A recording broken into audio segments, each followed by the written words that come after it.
دیکھیے، فلسفہ تخلیق کیا ہے؟ اس کے دو حصے ہیں۔ ایک تو یہ کہ اس پوری کائنات کی تخلیق کی کیا علت ہے، کیا غایت ہے، کیا مقصد ہے، کس لیے یہ تخلیق کی اللہ نے۔ اس پر کہیں گفتگو قرآن میں نہیں ہوئی ہے، اور میرے علم کی حد تک کسی صحیح حدیث میں بھی اس موضوع کا ذکر نہیں ہے۔ البتہ ایک حدیث ہے، وہ حدیث جو محدثین کے بڑے کڑے معیار ہے کسی حدیث کو تسلیم کرنے کے ضمن میں، روایت کی شرائط، ان پر تو وہ حدیث پوری نہیں اترتی ہے، لیکن اپنے مفہوم کے اعتبار سے، اپنے اصل مضمون کے اعتبار سے وہ اس درجے اہم ہے کہ اکثر مفسرین کرام نے، متکلمین حضرات نے، سب نے اس سے تسلیم کیا، کوٹ کیا۔ ویسے یہ بات میں نے اس سے پہلے آپ کو اصولاً ایک مرتبہ بتائی تھی، ہر سچی بات کا ثابت ہو جانا ضروری نہیں ہے۔ اگر کوئی حدیث اس معیار پر پوری نہیں اتری تو اس کا مطلب یہ نہیں کہ جھوٹی ہے۔ اسی لیے ہمارے ہاں دو اصطلاحات علیحدہ ہیں، ضعیف اور موضوع۔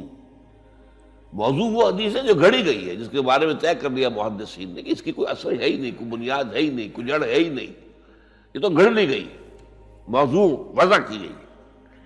ظاہر بات ہے کہ اس حدیث کی طرف تو ہمیں دلچسپی ہوگی نہیں، نہ اس سے کوئی عقیدے کا مسئلہ طے ہوگا، نہ عمل کا فیصلہ طے ہوگا کہ کوئی شے حلال یا حرام اس حدیث کی روح سے ہو جائے۔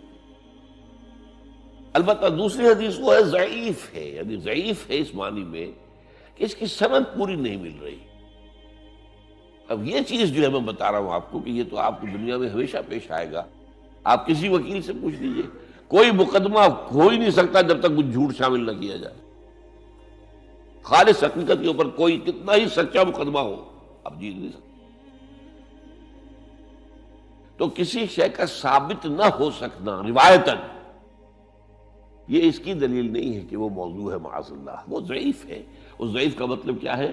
اس کی بنیاد پر کوئی عقیدہ طے نہیں ہوگا، اس کی بنیاد پر کوئی شرعی حکم نہیں بنے گا۔ باقی اگر اس میں کوئی حکمت کی باتیں ہیں، اگر اس میں کوئی ایسی چیزیں ہیں کہ جو ہمارے لیے قیمتی موتی ہیں علم کے، حکمت کے، تو اس کو اختیار کیا جائے۔ تو اسی طرح کی یہ حدیث ہے کہ، اور حدیث قدسی ہے، اور یہ واحد حدیث ہے کہ جو اس موضوع پر ہے، جو میرے علم کی حد تک یہ کائنات کیوں پیدا کی اللہ نے۔ تو حدیث کیا ہے قدسی؟ کنت کنزا مخفیا فاحببت ان اعرف فخلقت الخلق۔ میں ایک چھپا ہوا خزانہ تھا۔ اب آپ دیکھیے، جب کائنات ابھی نہیں بنائی تھی اللہ نے، اللہ تو تھا، ذات باری تعالیٰ میں ساری صفات موجود تھی، قدرت کاملہ موجود تھی، اس کا کوئی ظہور نہیں تھا، اس کا کوئی پہچاننے والا نہیں تھا۔ کنت کنزا مخفیا، کنز خزانہ، چھپا ہوا خزانہ۔ فاحببت ان اعرف، تو میں نے یہ چاہا کہ مجھے پہچانا جائے، مجھے کچھ لوگ پہچاننے والے تو ہوں۔ فخلقت الخلق، تو میں نے خلق کی تخلیق کی ہے۔ اب اس میں دو پہلو ہو گئے، ایک تو اس خلق کے ذریعے سے مجھے پہچاننا، کائنات کو انسان دیکھتا ہے تبھی تو عظمت منکشف ہوتی ہے اللہ کی، اس کی قدرت خلاقی دیکھیے، اس کی حکمت کا کمال دیکھیے۔ جیسے کہ ابھی سورہ ملک کی میں نے آیت آپ کو سنا، اس کے آگے بات کیا ہے کہ تم ذرا اپنی نگاہیں آسمان میں پھیراؤ، دیکھو کہیں تمہیں ہمارے اس تخلیق میں کوئی خلا نظر آتا ہے؟ پھر دیکھو، پھر دیکھو، تمہاری نگاہیں تھک ہار کر واپس آ جائیں گی، تمہیں کہیں کوئی خلا نظر نہیں آئے گی۔ اتنی کامل تخلیق۔ تو اگر کامل تخلیق ہے تو کامل تو اللہ کی ذات ہوئی نا، جس نے اس کو پیدا کیا۔ ایک تو اس کائنات سے اللہ کو پہچانا جائے، اور ایک کو پہچاننے والا بھی تو ہونا، وہ ہے آدم۔ اسی لیے تخلیق کا کمال، نقطہ عروج، کلائمیکس آدم، انسان۔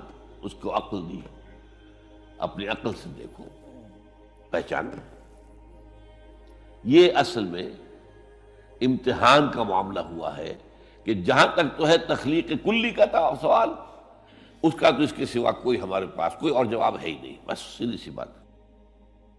یہی حدیث قدسی کہ کن تو کنزا مخفیا فاحببت عرفا فخلقت الخلق۔ ہاں اب اس میں حیات دنیاوی کا مقصد کیا ہے؟ یہ جو انسان کی زندگی ہے یہ کوئی 30 40 50 60 70 80 برس کی نہیں ہے۔ ہم پچھلے دنوں وہ احادیث پڑھ چکے ہیں اور وہ آیات قرآن مجید ہیں جن میں کہ انسانی زندگی کے 5 ادوار میں نے گنوا دیے آپ کو۔ پہلی تخلیق ہوئی تھی صرف ارواح کی شکل میں، بدن نہیں تھے، وہ پہلی زندگی تھی ہماری۔ پھر ہمیں سلا دیا گیا، کولڈ سٹوریج میں رکھ دیا گیا، پھر اس دنیا کا سارا نظام مادی بنا اور اس میں تخلیق